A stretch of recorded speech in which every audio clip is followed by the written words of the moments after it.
Good day, ladies and gentlemen, I am Briareos Kerensky and this is the review of Bullet Girls 2. This is one difficult review to write.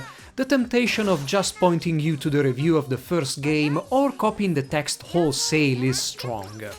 Bullet Girls 2 is the first game with minor improvements and more stuff. This stuff makes the game better than the first, but the cracks in the structure are more evident than ever.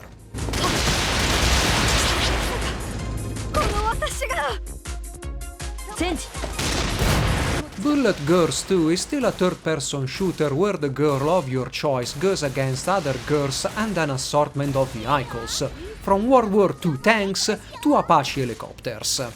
Every girl in the game, either your character or opposing girls, wears destructible clothes and underwear.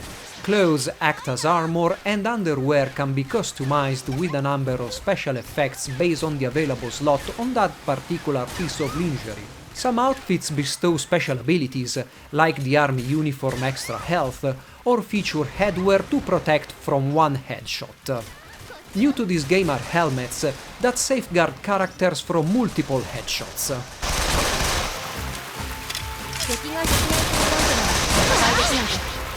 The cast of the game has nearly doubled, now featuring 6 new girls from Elda Gakuin, a rival school of Misaki Mori, that still sports the same girls from the first game, shopkeeper and instructor included.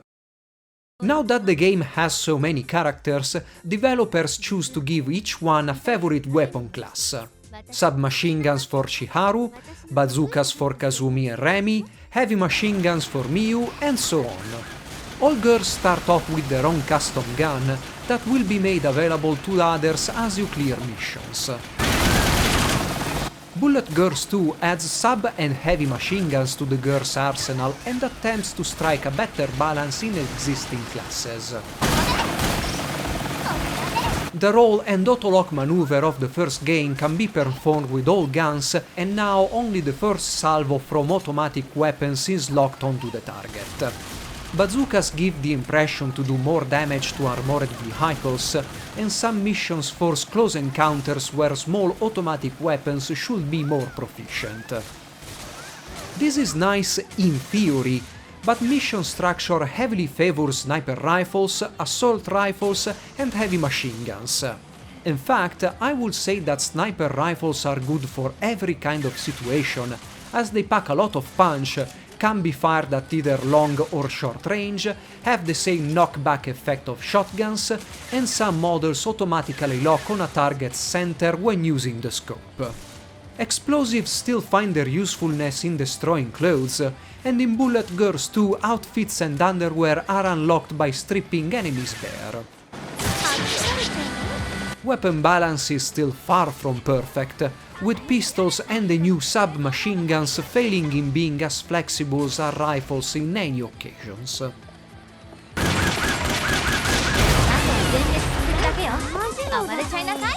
Maps try to create different situations where different guns could shine, but mission structure and enemy AI, or lack thereof, completely negate it.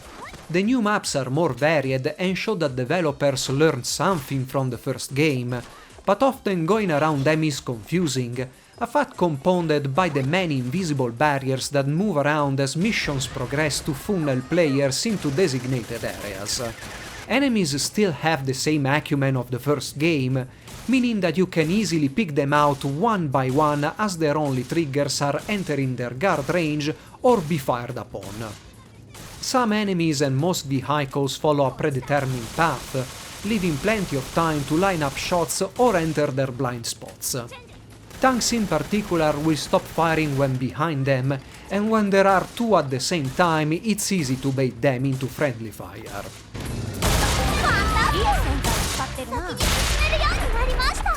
Vehicles now include various kinds of gunships, including armed ospreys, World War II and modern tanks, and the destroyer Shimakaze. あれは一等駆逐艦島風じゃないか。なんで現代にあるんだよ。Elda is a private institute with a lot of money, and they have a working replica, artillery turrets included, of a World War II destroyer. And the game asks you multiple times to go against it, and when you do, well, the game is at its best. The missions built around the Shimakaze feature spotter helicopters, infantry and tank support, and of course the destroyer shelling from the docks. This doesn't change the fact that everything can be picked out easily at range with minimal return fire, but Bullet Girls 2 should have fully embraced over-the-top moments, and probably it would have been interesting.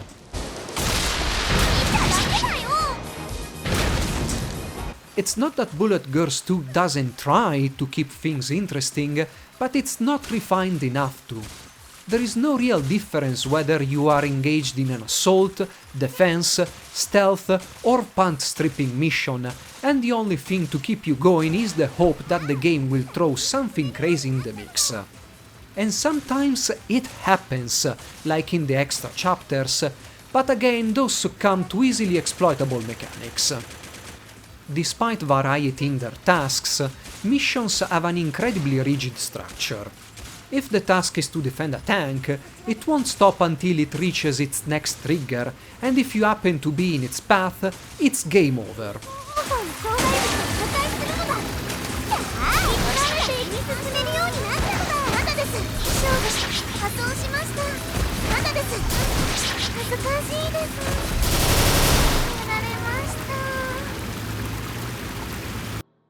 These triggers are often obvious and are easily ignored to get rid of spawning points and almost any opposition on the map, as some enemies will spawn on either the player or defense objective reaching a certain spot. During stealth missions, getting detected will no longer result in a game over, extra enemies will spawn instead. Detection is based on enemy distance and if targets aren't killed in one shot, so it's often easier to get for headshots to remain undetected rather than a proper stealthy approach. This actually works in the game's favor, as Bullet Girls 2 is clearly not fought for stealth and removes a lot of frustration to this kind of missions, especially when enemy patrols spawn right next to you upon reaching a new area.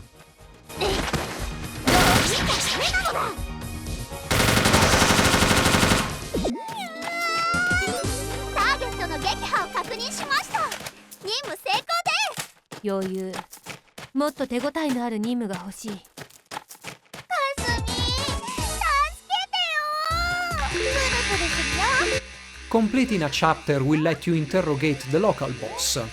Interrogations work as in the first game. There are 4 tools linked to the face buttons, which are 10 used to hit targets on a girl's body.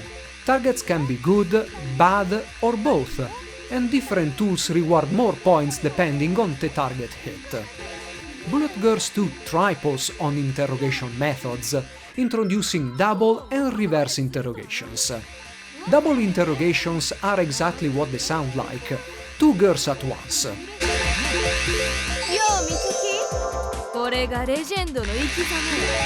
Reverse interrogation have the player choose the correct tool to touch icons that the girl will show.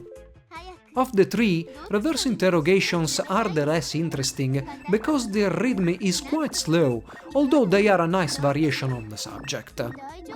All 3 interrogation types are available from the main menu once encountered in story mode, and the game stores different clothing profiles for missions and interrogations.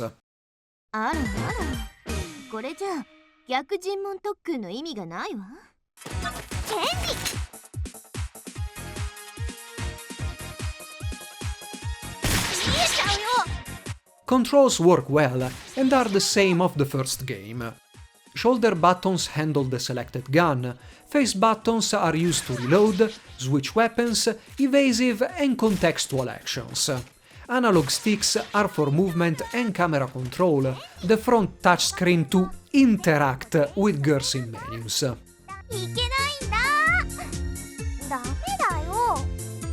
There is a new slide action, crouching and crawling can be performed freely, and when sprinting, girls will automatically jump over obstacles.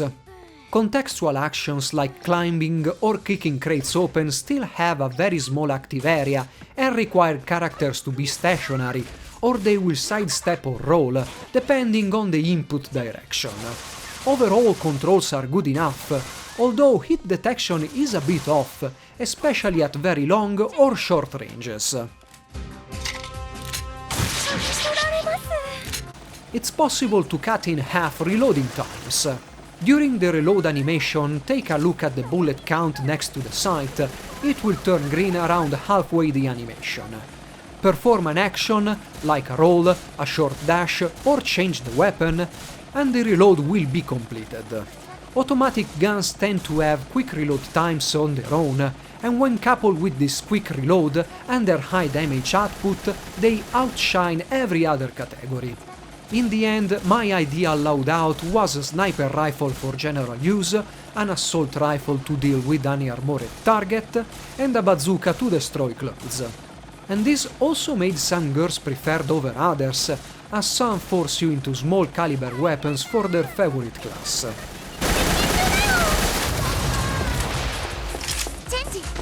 Bullet Girls 2 runs at a steady pace and has a good drawing distance, but it otherwise looks very basic, with the exception of girls and vehicles. The new maps have a very complex structure, but they don't look as good as old maps due to dull textures with a rather low resolution, instead of the more cheerful, though less detailed, approach of the first game. Opposing girls have a randomized hair color, but only one hairstyle and a couple of voice samples, and going through all these clones gets visually boring very fast. All dialogues are spoken, including different variations of cutscenes before and after boss battles based on the chosen girl. Each gun has its own noise, and background music leaves almost no trace of its presence. 一人で三崎森の4弾丸を倒しちゃいました。お姉ちゃんに報告しないと。Bullet Girls 2 tries to improve on the first game by packing more content, but the new features fail to elevate the game from its roots, and in fact make the shortcomings of the original formula even more evident.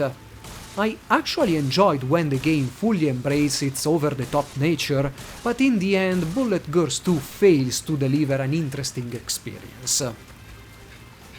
I hope you have enjoyed this review and you'll stick around for more. Briareos Kerensky, over and out.